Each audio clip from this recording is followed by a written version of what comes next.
حسین میرے غریب حسین میرے غریب حسین حجت ابن الحسن صلواتک علیہ وعلی آبائہ فی هذه الساعة وفی کل ساعة ولیا وحافظا وقائدا وناصرا ودلیلا وعینا حتی تسکنہ ارضک طوعا وتمتعہ فیہا طویلا برحمتک یا ارحم الراحمین صلی اللہ علیہ وسلم.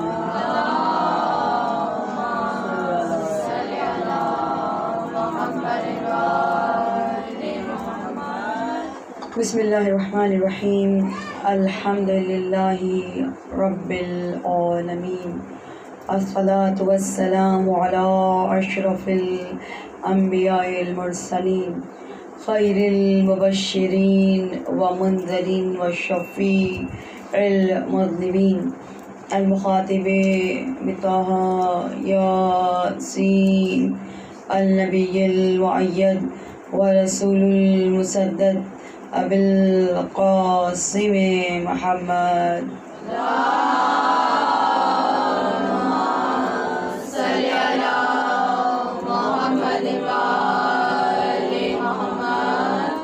ثم الصلاة والسلام علی آلہ الطیبین الطاہرین المعصومین المظلومین.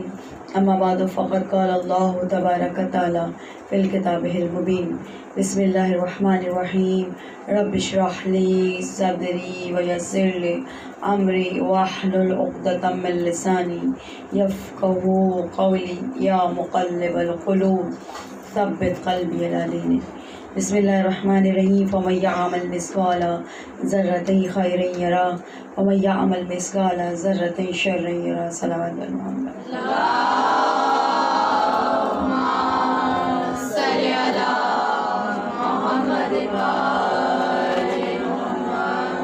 السلام علیکم ورحمۃ اللہ وبرکاتہ.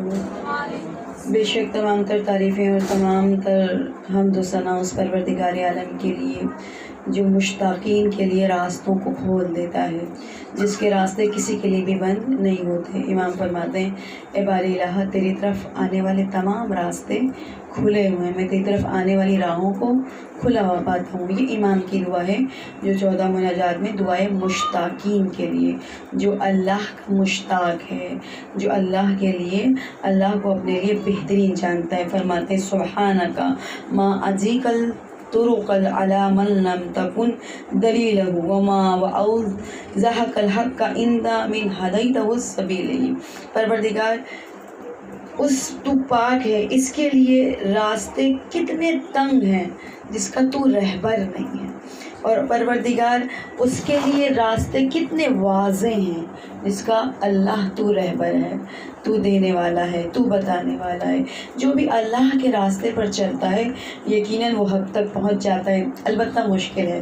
کبھی کبھی آپ نے سنا ہوگا جب آپ کسی راستے پہ جاتے ہیں تو آپ کو بتایا جاتا ہے کہ بھئی ایک شارٹ کٹ ہے، ایک لانگ کٹ ہے. ٹھیک ہے، شارٹ کٹ میں خطرات زیادہ ہیں، لیکن جو ہے یہ راستہ ایک حق کا راستہ ہوتا ہے اور ایک وہ راستہ ہوتا ہے وہ غفلت کا راستہ ہوتا ہے. آپ نے دیکھا ہوگا جتنے بھی ایکسیڈنٹ ہوتے ہیں وہ زیادہ تر کس روڈ پر ہوتے ہیں؟ اسموتھ روڈ پر ہوتے ہیں. جہاں جتنے گڈھے ہوتے ہیں نا وہاں ایکسیڈنٹ نہیں ہوتے ہیں. وہ اتنا جگا کے رکھتے ہیں، انسان کی ہڈی پسلی ساری ادھر ادھر ہوئی ہوتی ہے تو بندہ بڑا جاگا ہوا ہوتا ہے. زیادہ تر ایکسیڈنٹ کب ہوتے ہیں؟ جب آپ غفلت کا شکار ہوتے ہیں. اسی لیے انسان کے لیے کہا گیا کہ نیند سے بیدار رہنا. مومن کے لیے گیا مومن کی نیند بھی ہوشیار والی ہوتی ہے. وہ گدھے گھوڑے بیچ کے نہیں سوتا، باخبر نیند سوتا ہے. ہم میں سے اکثر کی نیند ایسے ہی ہوگی کہ مطلب میں اپنی خود نیند بتاؤں کہ میرے سامنے سے بھی کوئی گزر جائے تو میں اٹھ جاتی ہوں. تو بہت سارے لوگوں کی نیند جو ہے، مومن کی نیند کے بارے میں کہا گیا مومن کی نیند بھی ہوشیار نیند ہوتی ہے. انشاءاللہ کل آپ 40 پر جائیں گے اور 40 کی اس واک کو کریں گے جس کو جناب زینب کی سنت سمجھ کر ہم ادا کریں گے انشاءاللہ. اور دشمن جو یہ سمجھ رہے اور آپ جانتے ہوں گے کہ دشمنوں نے جو ہے باقاعدہ اپلیکیشنز جو ہے وہ گورنمنٹ کی طرف جا رہی ہیں مسلسل، اور کہا جا رہا ہے یہ واک ہمارے لیے خطرہ ہے، یہ واک جو ہے یہ ہمیں جو ہے وہ دہشت زدہ کرنے کے لیے کی جا رہی ہے، جبکہ لوگ جانتے ہیں ہم نے کبھی بھی کہیں پتھر نہیں اٹھایا ہے، ہم نے کبھی بھی کسی کو زرد و کوب نہیں کیا ہے۔ بہرحال جب آپ کل 40 کو شروع کریں گے تو سب سے پہلے آپ نے غسل کرنا ہے، اور آپ جانتے ہیں یہ غسل بہت زیادہ فائدے والا غسل ہے، بہت فضائل والا غسل ہے۔ مومن کی ایک شان بتائی گئی کہ وہ 40 کے دن غسل کر کے زیارت 40 پڑھتا ہے۔ تو غسل کریں گے، زیارت 40 پڑھیں گے، یہ کام آپ گھر سے کر کے جائیں گے۔ صبح اٹھیں گے، سب سے پہلا کام آپ غسل کریں گے، اور کیونکہ جمعہ بھی ہے اور 40 بھی ہے، نہیں جمعرات ہے نا، جمعرات کا دن بھی ہے اور 40 کا بھی ہے، تو آپ کو دونوں فائدے مل جائیں گے۔ ایک شب جمعہ بھی ملے گا، جمعرات کی ایک اپنی فضیلت ہے۔ اس کے بعد آپ کوشش کیجیے گا اپنے گھر سے نکلنے سے پہلے آپ تمام زائرین کا، جتنے بھی پہنچے ان سب کا صدقہ دے کر نکلے، کیونکہ صدقہ مصیبتوں کو ڈال دیتا ہے۔ یقیناً دشمن جو ہے وہ اپنی چالوں میں ناکام ہو جائے گا۔ اور جب آپ واک کرنے کے لیے جائیں گے، جو لوگ ہمارے ساتھ مشی میں گئے وہ بھی جانتے ہیں، اور آپ دیکھیں ایک ہوتی ہے تعلیم جو آپ کی ڈگریاں بتاتی ہیں، ایک ہوتی ہے تربیت جو آپ کا کردار بتاتی ہے۔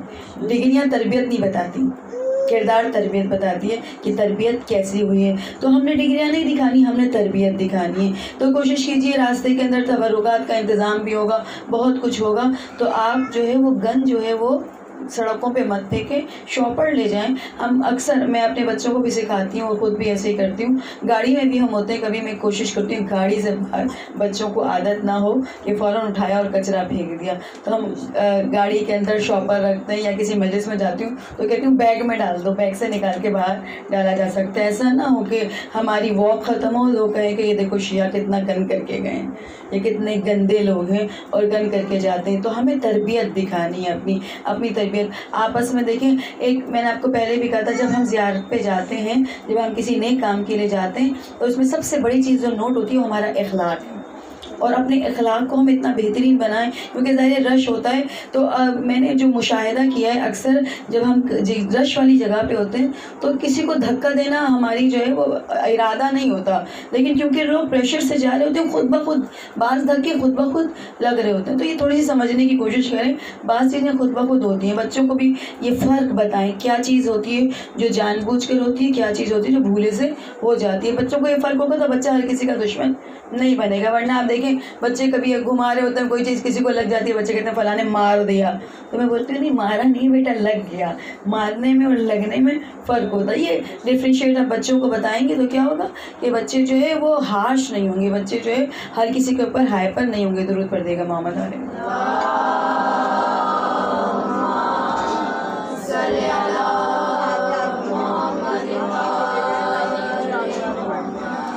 خوشنودی امام زمانہ بلند ترین صلوات۔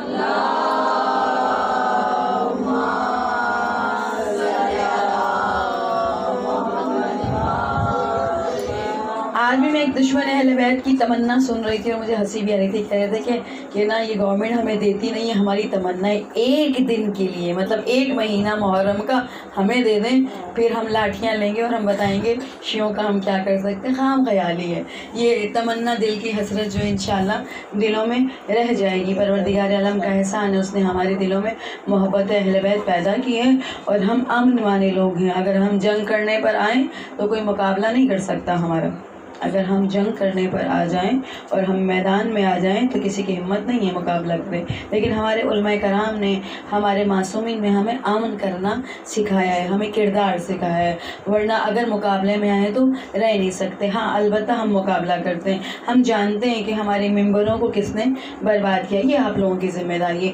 آج آخری مجلس ہے اور آپ سب کو ایک ذمہ داری سونپ کر جا رہی ہوں، جس ذمہ داری کو آپ نے انجام دینا ہے۔ وہ ذمہ داری کیا ہے؟ دیکھیے، یاد رکھیے گا، آپ جانتے ہیں خدا آپ سے سوال و جواب کرے گا، ایک ایک بات کا سوال کرے گا۔ میں یہاں بیٹھی ہوئی ہوں، اگر میں یہاں 45 منٹ مجلس پڑھتی ہوں تو ہر بندے کے 45 منٹ لے رہی ہوں، اس کو ملٹیپلائی کریں تو کتنے منٹ بن جاتے ہیں، کتنے گھنٹوں میں۔ خدا مجھ سے ایک ایک منٹ کا سوال کرے گا، جو تم نے لوگوں کے 1 منٹ لیے، لوگوں کے سامنے گفتگو کی، کیا دیا تم نے لوگوں کو؟ گمراہ تو نہیں کیا؟ گمراہ کیے جائیں گے، اتنے ہی منٹ کی سزا میں پاؤں گی۔ اتنے ہی منٹ کی سزا میں پاؤں گی. آپ سے بھی پوچھا جائے گا آپ نے یہاں پر بیٹھ کے 45 منٹ دیے, آپ نے کیا حاصل کیا؟ اگر بولنے والا غلط بول رہا تھا تو آپ نے کیوں نہیں روکا؟ خدا سوال کرے گا. تم سن رہے تھے, تم دیکھ رہے تھے کہ بولنے والا غلط بول رہا ہے اور تمہیں معلوم تھا وہ غلط بول رہا ہے, کیوں نہیں بول رہے, کیوں نہیں اٹھے؟ اور اگر وہ صحیح بول رہا تھا تو تم نے عمل کیوں نہیں کیا؟ یہ 2 باتیں خدا آپ سے سوال ضرور کرے گا. تو آپ دیکھیے, یاد رکھیے گا, میرے مولا نے فرمایا برائی برے لوگوں کی وجہ سے نہیں پھیلتی, برائی اچھے لوگوں کی خاموشی کی وجہ سے پھیلتی ہے. کبھی بھی برے لوگوں کی وجہ سے برائی نہیں پھیلی, اچھے لوگ خاموش رہتے ہیں. آج ہمارے ممبروں پر آ کر ہمیں ہی قتل کرنے والے لوگ کون تھے؟ ہم نے واہ واہ کی, ہم نے چاہا واہ واہ کریں, ہم بیٹھ کے واہ واہ کرتے رہے, سامنے والا پڑھتا گیا, ہم واہ واہ کرتے رہے, ہم سمجھتے رہے. دیکھیں, مجلس مزے کے لیے نہیں ہے, مزہ نہ تلاش کیا کریں, مجلس میں ہدایت کو تلاش کیا کریں. آپ دیکھیں انہی لوگوں نے, آپ کو یاد ہوگا, مجھے بہت اچھی طرح یاد ہے کیونکہ ہم نے بڑا کام کیا ہے. 25 سال ہو گئے, 16 سال کی عمر سے اللہ تعالیٰ نے جو ہدایت دی, اور انشاءاللہ اور خدا کا شکر اس نے اس دین کے اندر رکھا. ہم جانتے ہیں وہ وقت بھی ہم نے گزارا ہے جب نمائش کے اوپر شباب المومنین بکرے ذبح کر کے خون لوگوں کو چٹایا کرتے تھے. اگر آپ میں سے کسی کو یاد ہو, اور بڑی اس کے اوپر جنگ و جدل ہوئی اور بہت زیادہ لوگوں کو سمجھایا گیا. وہ لوگ جو فقہ جانتے ہیں وہ جانتے ہیں کہ جانور کا خون خون جہندہ رکھنے والے کا خون خون نجس ہے, اور آپ اس کو نہر کرتے تھے. اگر آپ کو یاد ہو, میں کسی کو بھی, کہ وہ جو ہے وہ بکرے کو ذبح بھی نہیں کرتے تھے, تیر مارتے تھے نعوذ باللہ, اور کہتے تھے یہ جو ہے شہزادہ علی اصغر کا صدقہ ہے. نعوذ باللہ, کہاں بکرا کہاں شہزادہ علی اصغر. اور سب نہیں ہیں ایسے, بہرحال ایسے بہت ساری تنظیمیں بنی ہوئی ہیں. یہی وہ لوگ ہیں جو جناب زینب کے روزے پر جاتے ہیں اور پھر بازار میں کہتے ہیں کہ زینب کے سر پہ چادر نہیں تھی تو ہم بھی چادر نہیں پہنیں گے, اور چادریں اتار دیتے ہیں اور چادریں اتار کر وہاں ماتم کریں گے. ان سے کوئی سوال کرے, وہاں جو چادر اتاری گئی تھی امام بی بی نے خود اتاری تھی؟ بی بی نے خود تو نہیں اتاری تھی نا, بی بی کو غم تھا چادر کا. بی بی چادر کا سوال کرتی بھی گئی ہیں, خود نہیں اتارتی تھی کہ آپ سے کہا گیا یہ سنت نہیں ہے. دیکھیے, یاد رکھیے گا کہ سنت وہ ہوتی ہے جو امام انجام دیتے ہیں. جو امام پر جبر ہوتا ہے وہ سنت تھوڑی ہوتی ہے. ہتھکڑیاں اور بیڑیاں جبر تھا, یہ سنت تھی, جبر تھا, سنت نہیں تھی. امام نے خود پہنی تھی, خود نہیں پہنی تھی, جبر تھا, امام کو جبرن پہنایا گیا تھا. یہ جو ہم ہاتھوں میں ہتھکڑیاں اور بیڑیاں پہناتے ہیں, پہن لیں, آپ اپنی پہچان ہے, آپ اپنی شیعت کی پہچان کے لیے پہنتے ہیں, کوئی حرج نہیں ہے. لیکن ایک تھوڑا سا جو ریئلٹی ہے, جو آپ اگر اس کو ایگری کریں, ریئلٹی ہے, ہم تھوڑی سی اپنی جو کیا کہتے ہیں تزئین کی خواہش جو ہے, وہ جو اپنے زیور کی خواہش ہے, وہ ہم اس طرح پوری کرتے ہیں. یہ دل کی ایک تسکین ہوتی ہے کہ چلو یوں نہیں تو یوں نظر آئے گی, تھوڑی سی زنجیر نظر آئے گی, تھوڑی سی کڑی نظر آئے گی, پاؤں میں نظر آئے گی, اچھا لگے گا. آپ دیکھ لیں 90% شیعہ اس لیے پہنتے ہیں, اچھی لگ رہی ہے, پیاری لگے گی, ہاتھ میں لے گی تو اچھی لگے گی, لوگ دیکھیں گے یوں زنجیر لٹک رہی ہے پاؤں میں, 90% لوگ یوں ہی پہنتے ہیں. تو یہ سنت نہیں ہے. سنت وہ ہے جو امام نے خود کی ہے.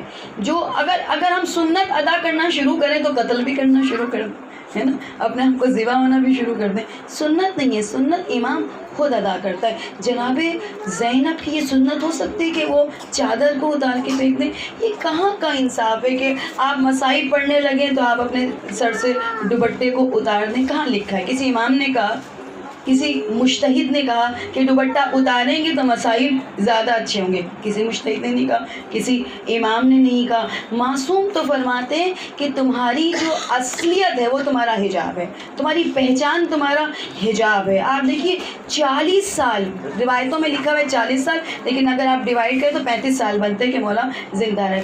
35 سال امام خون کے آنسو روئے. کیوں روئے؟ یہ خون کے آنسو کیوں روئے؟ اس لیے حجاب کے لیے روئے, چادر کے لیے روئے.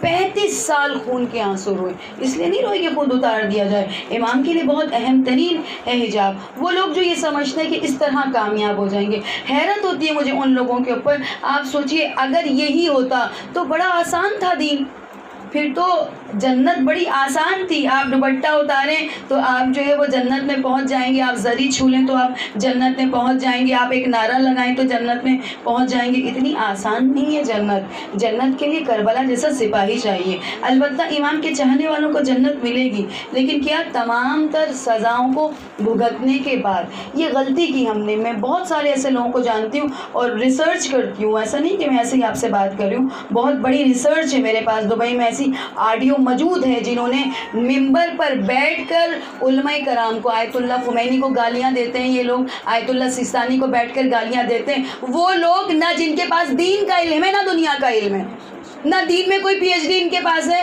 نہ کوئی ان کے پاس دنیا کی پی ایچ ڈی ہے، جو خود میٹرک پاس بھی نہیں ہے۔ جس عالم نے، جس مجتہد نے کتنی 7 پی ایچ ڈی کی ہو، ایک پی ایچ ڈی میں 7 سال لگتے ہیں، ایک پی ایچ ڈی آپ کرنا چاہیں وہ کب؟ ماسٹر کے بعد۔ جو لوگ کر رہے ہوں گے وہ جانتے ہوں گے، ماسٹر کرنے کے بعد آپ کو ایک پی ایچ ڈی میں 7 ایئرس لگ جاتے ہیں۔ 7 پی ایچ ڈی کرتا ہے ایک مجتہد جب وہ اجتہاد کے درجے پر بیٹھتا ہے، اور یہ ادھر ادھر میلے کیلے لوگ اور وہ نشہ کر کے جو ممبر پر آتے ہیں وہ ان لوگوں کو گالیاں دیتے ہیں۔ یہ کیا ہے؟ آپ جانتے ہیں فنڈنگ کہاں سے ہو رہی ہے؟ میں پوری ہسٹری جانتی ہوں ان کی، یہ ہسٹری بتانا مقصد نہیں ہے، آپ کو ہوشیار کرنا مقصد ہے۔ پوری ہسٹری جانتی ہوں۔ جب یہ پہلا بندہ یا یاسر الحبیب جب آزاد کرایا گیا، یہ یہی کام کرتا تھا، اور یہ ایران کا بندہ ہے، یہ ایران کا صادق امشیری کا داماد کویت میں پکڑا گیا، اور اس کو لندن والوں نے بہت بھاری رقم دے کر آزاد کرایا۔ سوچئے کیوں آزاد کرایا؟ ایک یہودی ایک شیعہ کو کیوں آزاد کراتا ہے؟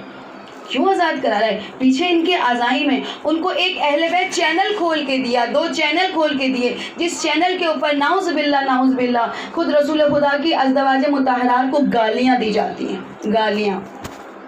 جب آپ یہ گالیاں دیں گے تو آپ یاد رکھیے گا، خدا نے کہا ہے کہ تم کسی کے جھوٹے خداؤں کو برا مت کرو ورنہ وہ تمہارے سچے خداؤں کو برا کرے گا، ٹھیک ہے؟ خدا نے جو طریقہ کار بتایا ہے لوگوں کو قریب کرنے کا، وہ محبت کا درس دیا ہے۔ آپ ایسی مجلس کریں جہاں پر غیر آ کر بیٹھے تو محبت اہل بیت کو دل میں بھر کے لے جائے، نہ یہ کہ وہ کہے کہ نہیں یہاں تو ہمارے بزرگوں کو گالی دی جاتی ہے اس لیے ہم اس محفل میں نہیں بیٹھیں گے۔ آپ کا تبرہ گالیاں نہیں ہے، آپ کا تبرہ اس کردار سے بری ہونا ہے، ویسا کردار ہمارا نہیں ہونا چاہیے۔ ہم نے ہی ایسے لوگوں کو ممبروں بٹھا کر کہاں پہنچا دیا۔ یہ فنڈنگ ہے ان کے پاس، کہاں سے فنڈنگ آ رہی ہے؟ کبھی سوچتے کروڑوں روپیہ ان کے پاس آتا ہے، مفت میں یہاں سے لے جاتے ہیں لوگوں کو کربلا۔ ایک جہاز کا ٹکٹ عام بندے کے بس کی بات ہے؟ نہیں ہے بس کی بات ہے۔ اتنے کروڑوں روپیہ یہ خرچ کرتے ہیں، کیوں خرچ کرتے ہیں؟ آپ جانتے نہیں یہ دین کو نقصان پہنچانے والے کون سے لوگ ہیں؟ دیکھیے 2 قسم کے قاتل ہیں دنیا میں، 2 قسم کے قاتل ہیں۔ ایک وہ قاتل ہے جس نے امام حسین کے جسم کو قتل کیا، ٹھیک ہے نا، امام کے جسم کو مار دیا، امام کے تمام تر گھر والوں کو قتل کر دیا۔ ایک وہ قاتل ہے جس نے امام کے مقصد کو مارا۔ کون بڑا قاتل ہے؟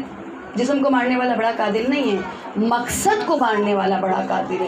اور یہاں پر امام کے مقصد کو مارا جا رہا ہوتا ہے۔ امام کا مقصد ہماری سر سے چادر اتارنا نہیں ہے، امام کا مقصد نعرہ لگوانا نہیں ہے، امام کا مقصد امام زین العابدین مدینے میں پہنچے پورا گھر لٹا کے، کوئی آیا امام کی دل کو تکلیف دینے کے لیے، مولا کیا کیا آپ کی؟ سب کچھ لٹا دیا آپ نے، کیا کیا؟ امام نے کہا سامنے مسجد ہے، جاؤ نماز پڑھ کر آؤ۔ 2 رکعت نماز پڑھ کر آیا، کہا اب بھی نہیں سمجھے؟ آپ سوچ سکتے ہیں کس مشکل سے یہ جو رکعت کی نماز ہمارے سامنے موجود ہے، یہ جو نماز سالم صورت میں ہمارے پاس موجود ہے، یہ امام کی قربانی کا کمال ہے، ورنہ ہمارے حج ختم ہو جاتے، ہمارے روزے ختم ہو جاتے، ہماری نمازیں ختم ہو جاتی۔ یہ دین آج ہمارے سامنے قائم ہے، یہ امام نے اپنا گھر لٹایا ہے تو دین قائم ہے۔ آج ہم جو نماز پڑھ رہے ہیں، آج تو ہمارے سجدے ہیں، وہ سب کے سب کیوں رکھتے ہیں ہم سجدگاہ؟ کبھی سوچا؟ عام مٹی بھی رکھ سکتے ہیں کیونکہ آپ کے لیے سجدگاہ میں مٹی رکھنا ضروری ہے، لیکن ہم کربلا کی مٹی رکھتے ہیں۔ کربلا کی مٹی کیوں رکھتے ہیں؟ ایک بہت بڑے آیت اللہ میرے ذہن میں اس وقت نام نہیں ہے، شاید کہ آیت اللہ بروجردی تھے، کہتے ہیں کہ ایک محفل کے اندر ایک شخص آیا اور وہ تھا عیسائی۔ کہتے ہیں اللہ کہتا ہے اگر تم اپنے نفس پر قابو رکھو گے تو اللہ جو ہے وہ تمہیں ایک طاقت عطا کرے گا جو تم حال دلوں کے جان لو گے۔ تو اس کا دعویٰ یہ تھا کہ وہ ہر بات جانتا ہے، ہر بات، جو سوال اس سے کیا جائے وہ اس کا جواب دے دیتا ہے۔ تو اس کو دربار میں بلایا گیا تو کہا کہ بھائی اس طرح تو لوگوں کے دین بدل جائیں گے، لوگ عیسائی کی طرف چلے جائیں گے کہ ایک عیسائی ہے جس کا دین اتنا اچھا ہے کہ وہ سب کے سوالوں کے جواب دیتا ہے۔ کوئی ہم میں سے بھی آئے، ہمارے ایک بہت سارے عالموں کو بلایا گیا، ہمارے بھی آیت اللہ گئے۔ جب وہ گئے تو انہوں نے کہا کہ بھائی تم سوال کرو، کہا نہیں آپ سوال کریں، کہا میں سوال کر لوں، کہا ہاں آپ سوال کریں۔ تو انہوں نے اپنے جو انہوں نے جبہ پہنا ہوا تھا اس کی جیب میں ہاتھ ڈالا اور ہاتھوں کو بند کیا اور کہا میرے ہاتھ میں کیا ہے؟ تو کہتے ہیں وہ عیسائی تھا، وہ پسینوں پسین ہو گیا، اس کے چہرے پہ پسینے نمودار ہو گئے۔ اس نے کہا تم تو ابھی کہہ رہے تھے جو سوال پوچھنا ہے مجھ سے پوچھ لو، ہر سوال کا جواب میرے پاس ہے اور میں ہر سوال کا جواب دوں گا، اب تمہیں پسینے کیوں آ رہے ہیں؟ تو کہا نہیں یہ میں جانتا ہوں آپ کی مٹھی میں کیا ہے، یہ تو مجھے معلوم ہے، اس سوال کا جواب مجھے معلوم ہے کہ آپ کی مٹھی میں کیا ہے، لیکن میں یہ سوچ رہا ہوں کہ آپ کے پاس آئی کیسے، یہ آپ کے پاس کیسے آئی؟ کہا پہلے یہ جواب دو کہ یہ میری مٹھی میں کیا ہے؟ کہا یہ جنت کی مٹی ہے، یہ جنت کی مٹی ہے۔ کہا آپ کے پاس کہاں سے آئی؟ انہوں نے ہاتھوں کو کھولا، کہا ہر مومن کے گھر میں ہے یہ خاک شفا، یہ سجدگاہ ہمارے ہر مومن کے گھر میں اسی لیے ہے، کیوں؟ کیونکہ سجدے کی یاد دلاتی ہے، وہ سجدہ امام حسین جس کو بچا گئے ہمارے مولا، وہ یاد دلاتے ہیں۔ تو یاد رکھیے کہ کبھی بھی کہیں بھی دیکھیں کوئی غلط پڑھتا ہوا، اٹھیے، سوال کیجئے، اس سے پوچھئے کہاں سے پڑھا ہے، سند کیا ہے، کتاب کیا ہے، تاکہ پڑھنے والے کو کچھ تو ڈر ہو کہ میں آئیں بائیں شائع کر کے نہیں جا سکتا۔ بیٹھنے والے سننے والے جاہل نہیں بیٹھے ہوئے، کچھ سننے والے بیٹھے، انہیں بھی پتا ہے دین کیا ہے۔ اور عام طور پر جو جاہل لوگ پڑھ کے جاتے ہیں وہ ایسی بات پڑھ کے جاتے ہیں ایک عام بندہ بھی سمجھ سکتا ہے۔ وہ جو جاہل ہے ماشاءاللہ آپ سب لوگ مجلسوں میں بیٹھتے ہیں، آپ ایسے بھی بتا سکتے ہیں یہ غلط پڑھا ہے، آپ کو ایسے بھی عقلی طور پہ بھی سمجھ میں آتی یہ بات یہاں پر صحیح نہیں ہے، چاہے آپ کا کردار کچھ بھی ہو، لیکن آپ کو یہ بات سمجھ میں آتی ہے کہ یہ بات اس نے ٹھیک نہیں پڑھی۔ تو آپ کی بہت بڑی ذمہ داری بنتی ہے کہ غلط پڑھنے والے کو بیٹھنے نہ دیں۔ جب کہتے ہیں لعن اللہ امت الاسس الاساس، کیا ہے؟ لعنت اس پر جس نے ظلم کی بنیاد رکھی۔ اور یہ کب لعنت تھی کہ ظلم کی بنیاد کس نے رکھی؟ جس نے پہلے ظلم کی اینٹ رکھی۔ جب کبھی انحراف ہوتا ہے، جب کبھی دیوار ٹیڑھی کھڑی ہوتی ہے، تو آپ کو پتہ کب پتہ چلتا ہے دیوار ٹیڑھی کھڑی ہوئی؟ تو دیوار کھڑی ہو جاتی ہے جب پہلی اینٹ رکھی جاتی ہے۔ بہت زیرک، بہت سمجھدار، بہت ماہر ہوتا ہے، وہ کہتا ہے یہ اینٹ صحیح نہیں رکھی گئی، یہ دیوار ٹیڑھی ہو جائے گی۔ ورنہ عام طور پر دیوار کھڑی ہو جاتی ہے جب پتہ چلتا ہے۔ جناب سیدہ نے پہلا جملہ، پہلا احتجاج جب کیا تھا جب بنیاد رکھی جا رہی تھی، یہ ظلم کی بنیاد ہے، اب تم ظلم دیکھو گے۔ تو ظلم کی بنیاد رکھی جاتی ہے تو ہم ظلم دیکھتے ہیں۔ ہم نے پہلے کو برداشت کیا، اور اب ہم دیکھ رہے ہیں کہ ممبروں پہ کیسے کیسے لوگ آ رہے ہیں، انہی کی وجہ سے۔ آپ جانتے ہیں میں ابھی ایک ریسرچ پڑھ رہی تھی اور آپ کی طرف بھی آئی ہوگی وہ ریسرچ، جانشاہ کاظمی نے اپنے زمانے میں، جس زمانے میں داعش نے بہت معاملات کیے تھے، اس زمانے میں یہ ریسرچ کی تھی۔ وہ کہتے ہیں کہ ہم نے اپنا ایک بندہ جو ہے وہ طالبان کے درمیان میں بھیجا کہ آخر یہ کیسے برین واشنگ کرتے ہیں، کوئی برین واشنگ کا ان کا طریقہ کار ہوگا۔ کہتے ہیں برین واشنگ کیسے کرتے ہیں؟ کہتے ہیں ہم نے طریقہ اپنا بندہ بھیجا، اس بندے کو ٹریننگ کے لیے بھیجا، کہا ہم نے دیکھا، اس نے بتایا کہ ہم سب کو ایک جگہ بٹھایا جاتا ہے، پھر ہمیں مووی دکھائی جاتی ہے۔ کس کی مووی دکھائی جاتی ہے؟ وہ جو ہمارے ان کے جو ہے وہ خلیفاؤں کو گالیاں دے رہے ہوتے ہیں اور جو ان کے لیے بد زبانی کر رہے ہوتے ہیں، نہ جانے کیا کیا کہہ رہے ہوتے ہیں۔ پھر کہتے ہیں کہ دیکھو، پھر یہ لوگ کیا کرتے ہیں، اپنا ہاتھ کاٹتے ہیں اور خون سے کہتے ہیں کہ جس نے ہمارے خلیفہ کو، دیکھیں ہمارے لیے جو ثابت ہے وہ ان کے لیے ثابت نہیں ہے، انہیں نہیں معلوم۔ اگر ان کو نہیں معلوم تو وہ اس قابل نہیں کہ اگر وہ ان کو علم ہو جائے تو چلو ٹھیک ہے، لیکن آپ ان کو گالی دے کے نعوذ باللہ، اگر کسی کو نہیں معلوم کہ اس کے باپ نے کیا کیا، ٹھیک ہے، مجھے نہیں معلوم، اور آپ میرے باپ کو میرے سامنے گالیاں دیں، برداشت نہیں ہوگا مجھ سے برداشت نہیں ہوگا۔ ہاں ایک طریقہ کار ہوتا ہے، ایک علمی بحث ہوتی ہے۔ کہا وہ فلم دکھائی جاتی ہے، پھر ان کے جوش کو ابھارا جاتا ہے، کہا دیکھو مسلمانوں تمہارے خلیفاؤں کے ساتھ یہ ہو رہا ہے۔ اس کے بعد جو ہے وہ ان کو تیار کیا جاتا ہے، کہا ایک بھی قسم کھاؤ یہاں پر اتنے شیعہ مارو گے تو چین سے بیٹھو گے، ورنہ چین سے نہیں بیٹھو گے۔ یہ برین واشنگ کس وجہ سے ہوتی ہے؟ یہ ہماری وجہ سے ہوتی ہے، ہمارے ممبروں پر غلط بیانی کرنے والوں کے۔ وہ کہتے ہیں کہ نماز نہ پڑھو، حسین نے نماز پڑھ لی اور علی نے نماز پڑھ لی، تمہیں نمازوں کی ضرورت نہیں ہے۔ یہ کہتے ہیں کہ بس نعرہ لگاؤ اور تم کامیاب ہو۔ آپ جانتے ہیں یہ نقیدہ شروع کہاں سے ہوا تھا؟ یہ شروع ہوا تھا معاویہ کے دور کے اندر سے۔ کہا معاویہ نے کہا کہ امام کی جو چاہنے والے ہیں اتنے با کردار ہیں، اتنے با تہذیب ہیں، اتنے با علم ہیں کہ تم کیسے لوگوں کو گمراہ کرو گے؟ علی کے لیے گمراہ کرنا چاہتے ہو، کیسے گمراہ کرو گے؟ کہا جہاں پر ان کی اکثریت ہے نا وہاں ہم گمراہ نہیں کر سکتے، جہاں دور دور ہیں، جن کی علی کی شہرت پہنچی ہوئی ہے لیکن پتہ نہیں، جیسے ہمیں علی کی شہرت پہنچی ہوئی ہے وہاں ہمیں پتہ نہیں کہ علی کیسے ہیں، تو ہم وہاں گمراہ کریں گے۔ کہا کیسے گمراہ کریں گے؟ یہ کیا کرتے تھے، بھنگ پلا کر جو ہے وہ مسجدوں کے باہر ایسے لوگوں کو بٹھاتے تھے، اور جب انہیں ہلایا جاتا تھا کہتے تھے تم کون ہو اور مسجد کے باہر کیا کر رہے ہو؟ تو وہ کہتا تھا میں علی کا شیعہ ہوں۔ تو وہ کہتے تھے کہ چلو نماز پڑھ لو، اب نماز کا وقت ہو گیا، کہا ہم مسجد میں نہیں جاتے کیونکہ مسجد ہماری علی کی قتل گاہ ہے. ایسے ہی لوگوں نے, اور امام نے کہا معصوم 11ویں امام سے, 10ویں امام سے, 8ویں امام سے, مختلف امامات سے روایات ہے جس کا مفہوم یہ ان غالیوں کو جہاں دیکھو ان کا سر توڑ دو. یہ امام کی روایت ہے, میں خود سے نہیں بیان کر رہی. جہاں ان غالیوں کو دیکھو ان کا سر توڑ دو. کیوں؟ سب سے زیادہ ہماری تشیع کو نقصان پہنچانے والے یہ لوگ ہیں. تو بہت آنکھیں کھولنے کی ضرورت ہے. ہم نے اپنے کردار کو پیش کرنا ہے, ہم نے اپنے امام کا تعارف کرانا ہے, اور امام کا تعارف بہترین انداز سے کرانا ہے. درود پڑھتے گا محمد علیہ.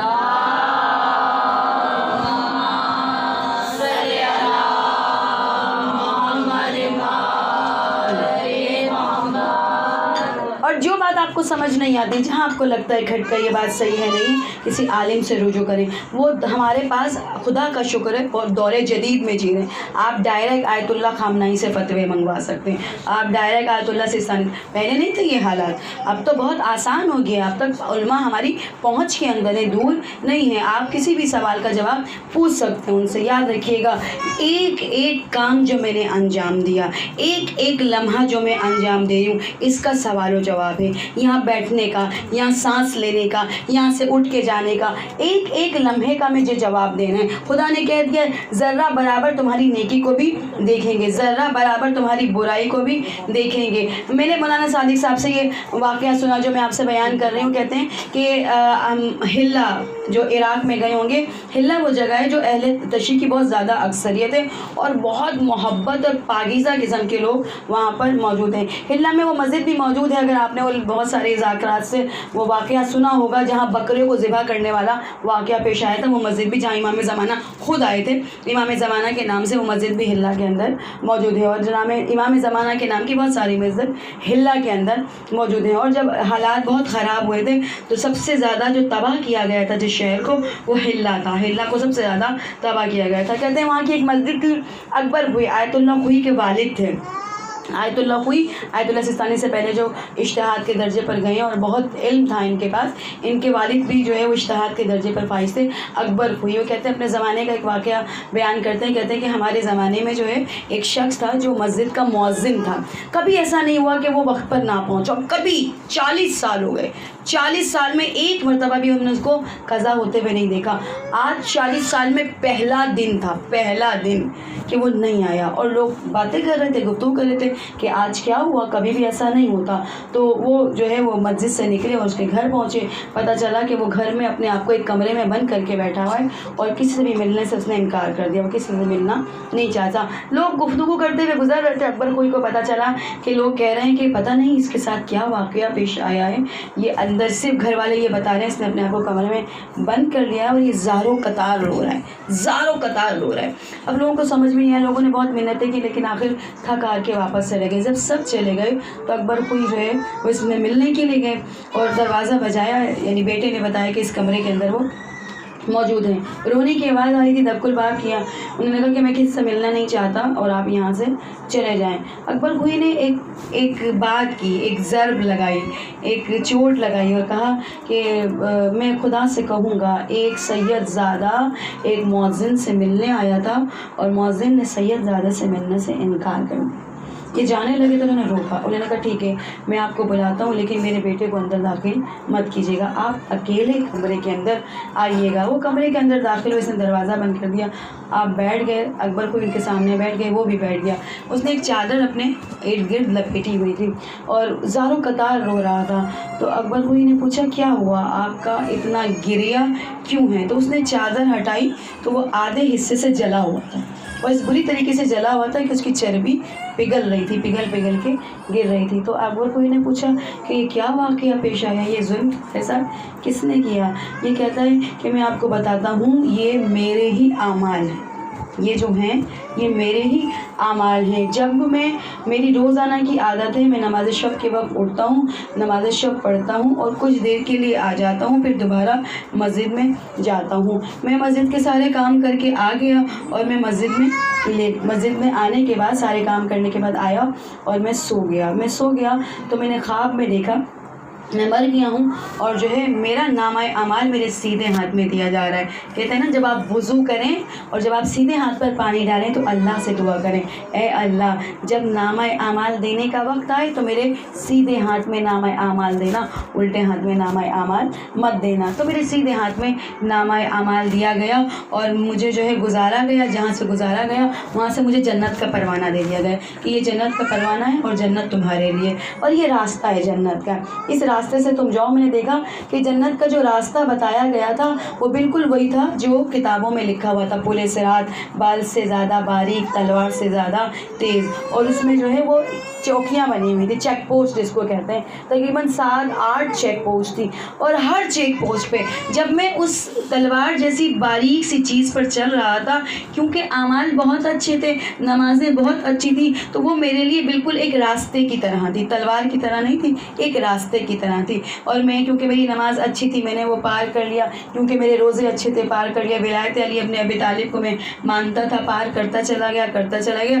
آخری گھاٹی, آخری چوکی رہ گئی, آخری چیک پوسٹ رہ گئی, اور وہ چیک پوسٹ ایسے تھی کہ جنت کا دروازہ سامنے تھا اور یہ آخری چیک پوسٹ تھی. اور میں یقین کے عالم میں بڑھا کہ بس اب یہ چیک پوسٹ رہ گئی ہے, اب جنت میرا انتظار کر رہی ہے. جنت کی خوشبو بھی مجھ تک آ رہی تھی. جیسے ہی میں بڑھنے لگا اس چوکی والوں نے مجھے روک دیا. اب تک کسی چوکی والے نے مجھے روکا نہیں تھا, میں چل رہا تھا, بس میں چل رہا تھا, انہوں نے مجھے روک لیا.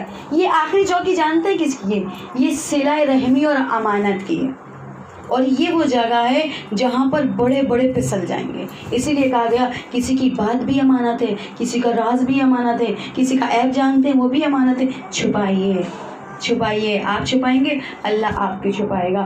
امانت ہے آپ کے پاس, اور امانت میں خیانت کرنے والا اس چوکی سے کبھی بھی نہیں گزرے گا. وہ لوگ جو تعلقات توڑ دیتے ہیں بلا وجہ رشتہ داروں سے, وہ بھی اس چوکی سے نہیں گزر سکیں گے. مجھے روک دیا گیا اور ایک ملک آیا, اس نے میری کتاب کو کھولا, اس نے کہا ان کے اوپر مومنین کی امانت کی خیانت ہے.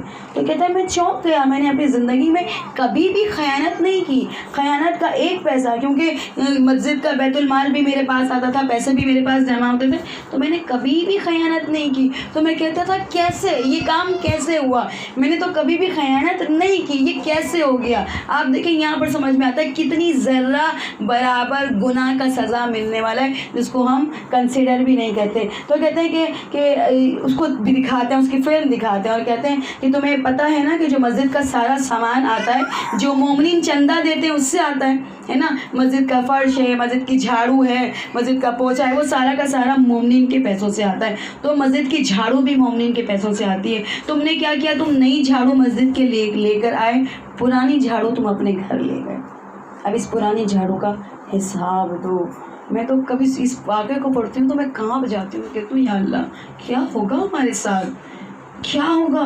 اس پرانی جھاڑو پہ مسجد میں اس کو روک دیا گیا, اور آپ دیکھیے اس کا ازالہ کیسے کیا گیا, اس گناہ کا ازالہ کیسے کیا گیا. کہا بس وہیں سے مجھے پھینک دیا گیا, اور میں آگ میں گر رہا تھا, میں جل رہا تھا, شدت کے ساتھ جل رہا تھا. میں نے پکارا یا مشکل کشا یا صاحب الزمان, آپ مشکل کشائیں, حضرت کی میری مدد کیجیے. بس جیسے ہی میں نے یہ پکارا مجھے لگا کہ میں سبزے میں چلا گیا ہوں, آنکھ سے اچانک میں سبزے میں آ گئی ہوں. اور میں نے ایک صاحب کو دیکھا, نورانی چہرے والے کو دیکھا, وہ میرے پاس بیٹھے ہوئے تھے. میں پوری طرح جل چکا تھا, پوری طرح. تو انہوں نے اپنا ہاتھ پھیرا میرے اوپر, جہاں جہاں ان کا ہاتھ جاتا گیا میں وہاں سے شفا یاب ہو گیا.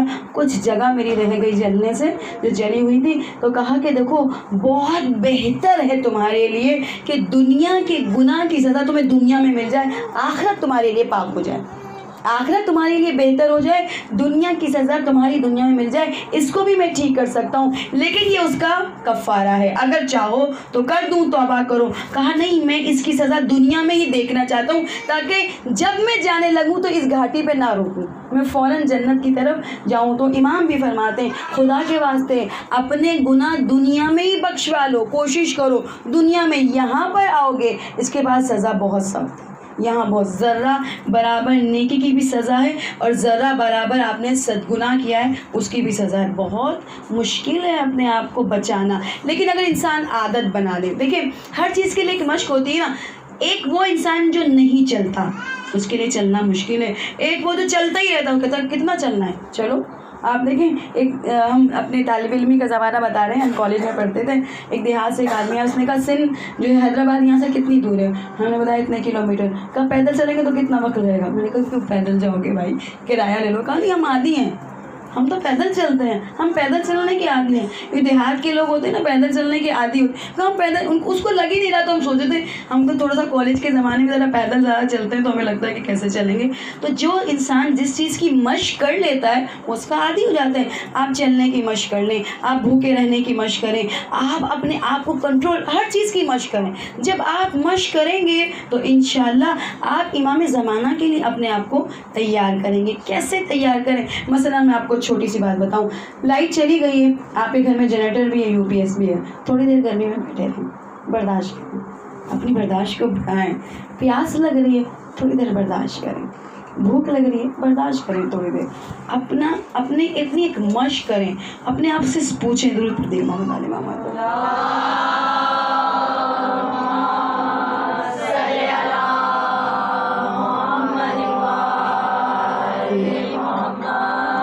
اس مشق کو انجام دیں. آپ یقین کریں جب کبھی مجھے ذرا سا بھی تکلیف ہوتی، جیسے میں محسوس کر رہی تھی ابھی یہاں پر آنے سے پہلے کہ میں اٹھ نہیں رہی ہوں، تو میں کہتی تھی اللہ ایسے وقت میں امام کا ظہور نہ ہو جائے کہ میں اپنے جسم میں تھکن محسوس کر رہی ہوں اور میں چل نہ پاؤں. تو کبھی کبھی ایسا ہوتا ہے بہت تھکاوٹ کے باوجود اپنی ہمت کو دیکھتی ہوں کہاں تک چل سکتی ہوں، اٹھ کر کیا کر سکتی ہوں، تو کرتی ہوں اس کو نا ایک مشق کرنے کی. یہ بھی کوشش کرتی ہوں کہ ٹھیک ہے درد ہے تو درد ہے، اٹھنا ہے. آپ دیکھیں ہماری خواتین میں ماشاءاللہ بہت ہمت ہے، بہت ہمت والی، جتنی ہمت ہماری خواتین میں کسی میں بھی نہیں ہے. آپ ایک گھر میں اپنی مجلس رکھتے ہیں، عام طور پہ آپ کے گھٹنے بھی درد کرتے ہیں، اٹھا بھی نہیں جاتا، ہلا بھی نہیں جاتا، مجلس میں یوں فٹافٹ کام کرتے ہیں صبح سے لے کر رات تک، سب ہو جاتا ہے، بچ بھی جاتا ہے، اٹھ بھی جاتا ہے، سب کچھ ہو جاتا ہے. یہ ہمت کہاں سے آئی؟ مولا کی محبت نے اس مجلس نے آپ کو دے دی ہے نا. تو ہمتیں موجود ہیں، صرف اور صرف کیا کرنا ہے، اس کو ٹرائی کرنے کی ضرورت ہے، اس کو سامنے لانے کی ضرورت ہے. اللہ نے آپ کے دل کو مومن بنایا ہے، آپ کے دل کو روشن بنایا ہے. کسی کا دل بھی کالا نہیں ہے، روشن ہے، نورانی ہے. اس نور کو باہر لے آئیں، بس اس نور کو باہر لانے کی ضرورت ہے. جب کبھی فرش عزا پر بیٹھیں دعا کریں کہ اے اللہ یہ نور باہر آ جائے. پھر کہہ رہی ہوں تیاری کیجیے، یہاں سے سن کر مت جائیے گا بہت اچھی بڑی بہت مزہ آیا، نہیں سن کر نہیں جائیے گا. سوچیے گا میں کیا کر سکتی ہوں، کسی چیز میں برداشت کی کوشش کیجیے گا. میں بہت میں ذاتی طور پہ میں آپ کو بتاؤں میرا اپنا کیا تجربہ ہے، کیونکہ میرے والد صاحب بہت غصے والے ہیں. میں خود محسوس کرتی ہوں کہ ہائپر بہت جلدی ہوتی ہوں، تو میں بہت کوشش کرتی ہوں یہاں پر اپنے آپ کو کس طرح کنٹرول کرنا ہے، یہاں کیسے کوشش کرنی ہے. بہت صحیح جگہوں پہ دعائیں کرتی ہوں، میں نماز شب میں دعا کرتی ہوں کہ یا اللہ، کیونکہ ہوتا ہے بعض جگہ میں کہتی ہوں بہت خوش نصیب ہیں وہ لوگ جو بہت پولائٹ خاندان میں پیدا ہوتے ہیں، بہت کم بولنے والے، آہستہ. میں تو کہتی ہوں وہ بہت خوش نصیب لوگ ہیں، کم از کم بچپن سے یہ ملکہ ان کے اندر ہوتا ہے. مثلا کوئی اچھی بات ہے، کچھ بری بات ہے، کچھ سادے مل کے جینس کے اندر آتی ہے نا، لیکن یہ جینس کچھ نہیں ہے، آپ کا ایمان سب سے بڑی چیز ہے، آپ کی ایمان کی دولت سب سے بڑی چیز ہے.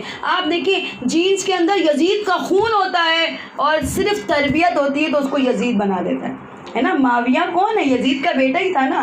اور وہی معاویہ تخت پر بیٹھ کر، تخت پہ بھی نہیں بیٹھتا، جب تخت پر بٹھایا جاتا ہے کہتا میں بیٹھوں گا ہی نہیں اس تخت پر جس کی بنیاد حسین کے معصوم خون پر رکھی گئی ہے. اور میں یہ کیا کہیں گے کہ ہم غلط کہہ رہے ہیں اور ہم صحیح کہہ رہے ہیں. سب سے پہلے تو یزید کے بیٹے پہ کفر کا فتویٰ لگائیں. اس نے سب سے پہلے کہا تھا کہ میرا باپ بھی کافر تھا، میرا باپ بھی غلط تھا، اور میرے باپ کا باپ یعنی میرا دادا بھی غلط تھا.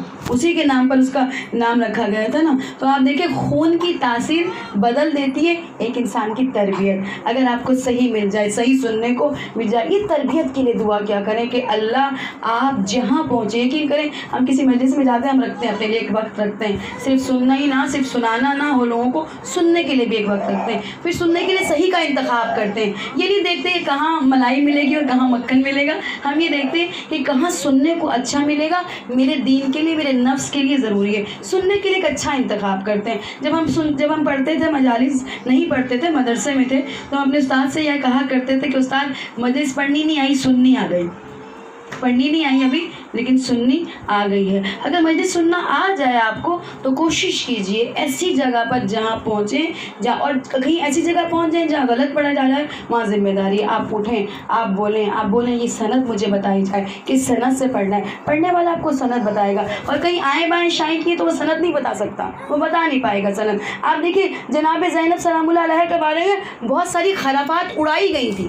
اس گروہ کے بارے میں جب اس کو دربار میں لایا گیا تھا 700 کرسی نشین تھے، اور انہیں یہ بتایا گیا تھا یہ باغیوں کا گروہ ہے، اور یہاں تک کہہ دیا گیا تھا یہ کافر ہیں، یہاں تک کہا گیا تھا کافر ہیں. جب جناب زینب نے قرآن کی آیات کو پڑھا، جب جناب زینب نے خطبہ دیا، تو لوگ کہہ رہے تھے اتنی فصاحت اور بلاغت، قرآن پہ اتنا عبور، اور تم کہہ رہے ہو یہ کافر ہیں. یہ کیسے کافر ہو سکتے ہیں جو رسول کی رسالت کی گواہی دے رہے ہیں، جو قرآن کی آیات کو پڑھ پڑھ کے سنا رہے ہیں، جن کی فصاحت اور بلاغت آج شام میں ان کی فصاحت اور بلاغت کے ٹکر کا کوئی نہیں ہے، تم ان کو کہہ رہے ہو. آپ دیکھیں ایک رومی سفیر اٹھا، اس نے کہا بتاؤ یہ کون ہے بولنے والی، میں نے ایسی فصیح پاکیزہ بلیغ عورت اپنی زندگی میں نہیں دیکھی، بتاؤ یہ کون ہے. کہا تم بیٹھ جاؤ، کہا نہیں بتاؤ تم کون ہے. پھر بتایا گیا کہ یہ علی کی بیٹی ہے. پوچھا علی کون ہے؟ کہا داماد پیغمبر ہیں.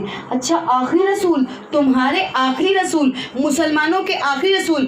ہم عیسائی ہیں، ہمارے عیسیٰ جس خچر پر سوار ہوتے تھے اس کی نالین، اس کو ہم نے ہزاروں سال کے لیے رکھا ہے، ہم اس کا احترام کرتے ہیں. تم کتنے بد نصیب ہو، لعنت ہے تمہاری زندگی کے اوپر کہ تم اپنے نبی کی بیٹی کا احترام نہیں کرتے. ایک نسل نہیں گزری ہے، تم احترام نہیں کرتے. آپ دیکھیے بی بی نے مجبور کر دیا، وہیں پر لعنتیں شروع ہو گئی. بی بی نے خود مجبور کر دیا. کمال ہے آج بھی، خدا کا شکر ہے آج بھی آپ جانتے ہیں کہ جو شام کی مسجد ہے اس میں علی ولی اللہ پڑھا جاتا ہے. کس کا کمال ہے؟ زینب کا کمال ہے. آج اہل سنت اور شیعوں نے مل کر داعش کی جنگ لڑی ہے. ابو اسرائیل، آپ جا کے دیکھیں ڈاکیومنٹری، ابو اسرائیل، داعش کہتے ہیں ابو اسرائیل ہمارے لیے موت کا فرشتہ ہے. آپ جا کر دیکھیے ڈاکیومنٹری اس کی، کہ وہ ابو اسرائیل کبھی داعش کے کسی جھتے پر حملہ کرتا ہے تو کسی کو زندہ نہیں چھوڑتا، جانے نہیں دیتا. بی بی کے روزے کو بچانے کے لیے اس شخص کا بہت بڑا ہاتھ ہے. جب بھی نکلتا ہے جناب سیدہ کی پٹی باندھ کر نکلتا ہے. کون ہے؟ اہل سنت ہے، اہل سنت ہے. تو یہ محبتوں کو، یہ جو بیچ کی ہماری اہل سنت کی اور شیعوں کی محبتوں کو توڑ کے ان میں جو لڑائی پیدا کرنا چاہتے ہیں یہ ہمارے دشمن ہیں. یہ چاہتے ہیں بیچ میں قتل و غارت ہو، یہ چاہتے ہیں ہمیں برباد کرنا. آپ سوچئے میری بیوی نے کیا کیا، شام میں مجلس کی، اور مجلس میں سب آئے. اور جب بیوی شام سے نکلنے لگی، خدا آپ کو جانا نصیب کرے، وہ بہت سارے ایسے لوگ ہیں ہمارے قافلے، بہت سارے کچھ ایسے ہیں جو ایران عراق لے جاتے ہیں. شام کے بعد مکہ اور مدینہ، کیونکہ شام سے مکہ اور مدینہ قریب ہے. امام سجاد نے کہا شام میں مجلس کا بھی، کہا جناب زینب سے پھوپھی اب کیا ارادہ ہے، چلیں مدینے؟ کہا مدینے نہیں جاؤں گی. کہاں جائیں گی؟ کہا کربلا جاؤں. اپنے بھائی کو جلتی ہوئی ریت پر چھوڑ کر آئے، 18 بھائیوں کو. دیکھیے پہلے کربلا آئی ہیں، بعد میں مدینے گئی ہیں. کہا پہلے مدینے نہیں جاؤں گی سجاد، پہلے میں کربلا جاؤں گی. مجھے نہیں معلوم میرے بھائی کو کس نے کفن دیا ہوگا، کس نے دفن دیا ہوگا. اب جب بی بی وہاں سے نکلی ہیں، روایتوں نے لکھا ہے زمانہ امن نہیں ہے، زمانہ سخت ہے. جس زمانے کے اندر خود حسین کے قبر پہ جانے کی اجازت نہیں ہے. اس زمانے کا سب سے پہلا جابر ابن عبداللہ انصاری، پہلا مجابر، لوگوں کی پرواہ کیے بغیر، حکومت کی پرواہ کیے بغیر 40 کے دن پہنچتا ہے امام کے روزے کی طرف. امام کی قبر پہ 40 پر پہنچتا ہے، فرات سے غسل کرتا ہے، روتا ہے، اتنا روتا ہے، غش آ جاتے ہیں. ایک باؤنڈری بناتا ہے اور کہتا ہے مولا میں آپ کا مجابر ہوں. مجابر بن کر بیٹھا ہوا ہے، دور سے دیکھ رہا ہے ایک قافلہ آ رہا ہے، اونٹوں پہ کچھ اماریاں ہیں، کچھ لوگ پیدل چل رہے ہیں. ایک مرتبہ آواز دے کر کہتا ہے حد ادب، یہ میرے مولا کی جگہ ہے، یہ میرے مولا کی جاگیر ہے، یہاں میرا مولا حسین دفن ہے، یہاں مولا عباس دفن ہے، خبردار اونٹوں پر سوار ہو کر نہیں آنا، یہ بے ادبی ہے. وہ کہتا ہے کہ بس میرا یہ کہنا تھا. تو میں نے دیکھا بیویوں نے اونٹوں سے اتارا نہیں، اپنے آپ کو اونٹوں سے گرا لیا، گرا کر روتی تھی. کوئی کہتا تھا ہائے میرے اکبر، کوئی کہتا تھا ہائے قاسم، کوئی کہتا تھا ہائے عباس. یہ بیویاں گھٹنیوں چلتی ہوئی مزار امام حسین پر پہنچی.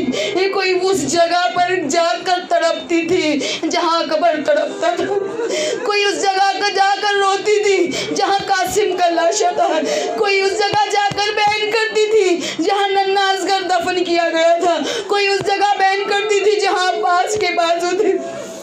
جابر نے کیا دیکھا، ایک بی بی آئی ہیں پورے پردے کے ساتھ اپنے بھائی کی قبر سے لپٹ کر رو رہی ہیں، گریا کرتی جاتی ہیں، بھیا بھیا بہن لٹ کر آ گئی ہے، بھیا بہن بازار سے ہو کر آئی ہے، بھیا بھیا بڑی تکلیفیں اٹھائی ہیں، بھیا تازیانے مارے ہیں شبر نے، بھیا قید ہو کر آئی ہوں اور بہت معافی چاہتی ہوں، بہت معذرت چاہتی ہوں، بھیا میں سکینہ کو چھوڑ آئی ہوں، وعدہ کرتی ہوں اس قافلے کو مدینے میں چھوڑنے کے بعد سکینہ کو تنہا نہیں رہنے دوں گی، میں خود وہاں دفن ہو جاؤں گی۔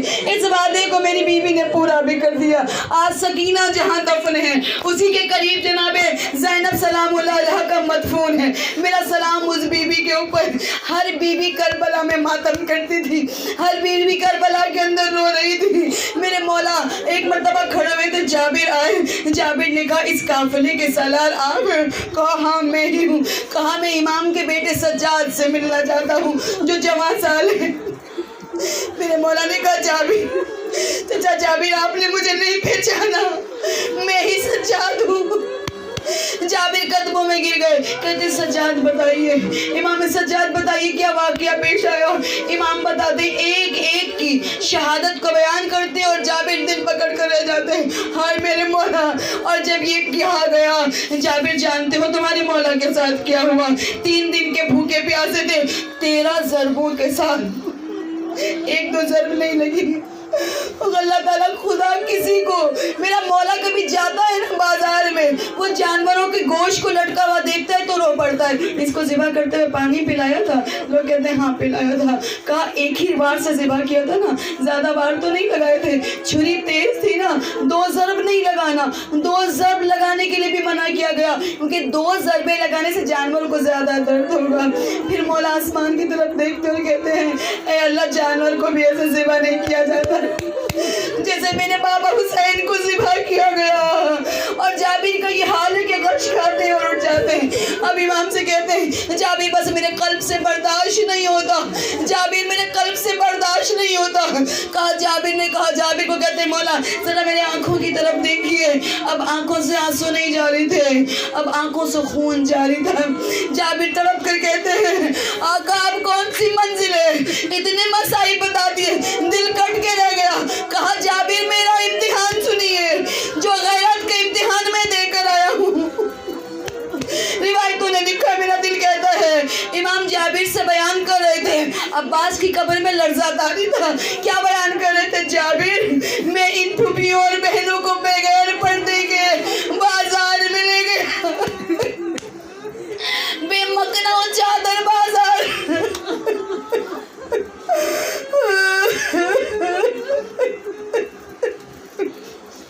بس مومنان جب کل البعین پر چلیں گے نا تو آپ اللہ سے ایک دعا کیجیے گا اور امام کو پکاریے گا۔ جب آپ چل رہے ہوں گے آپ بولیے گا امام میں نہیں آ سکی، میں آپ کے روزے پر آنا چاہتی تھی، میں آنا چاہتی تھی، میں نہیں آ سکی، مولا میں یہاں سے بیٹھ کر آپ کو پکار رہی ہوں، میں یہاں سے بیٹھ کر رو رہی ہوں، یہاں آپ کی اس چلنے کو سنت بنا کر یہاں چلتی ہوں۔ مولا مجھے اپنے دربار میں بلائیے گا، اپنے مولا کو یاد کیجیے گا، امام زمانہ کو یاد کیجیے گا، دعا کیجیے گا۔ اے بارہ رات جہاں جہاں جلوس ہیں، جہاں جہاں مجلس ہیں، آج اور کل، آج میں جلوس دیکھ رہی تھی کہ لگے گا، یقین کیجیے مجھے لگ رہا تھا کربلا کا جلوس ہے، کوئی شاید اربعین کی کسی نے فوٹیج بھیجی ہے، وہ کسی سندھ کا ایک جلوس ہے، اور جہاں مجمع تھا میں حیران ہو گئی دیکھ کر، کہاں یہ لوگ روک پائیں گے؟ تو پروردگار عالم کا احسان عظیم، اے پروردگار جہاں جہاں جلوس نکل رہے ہیں پروردگار حفاظت فرما۔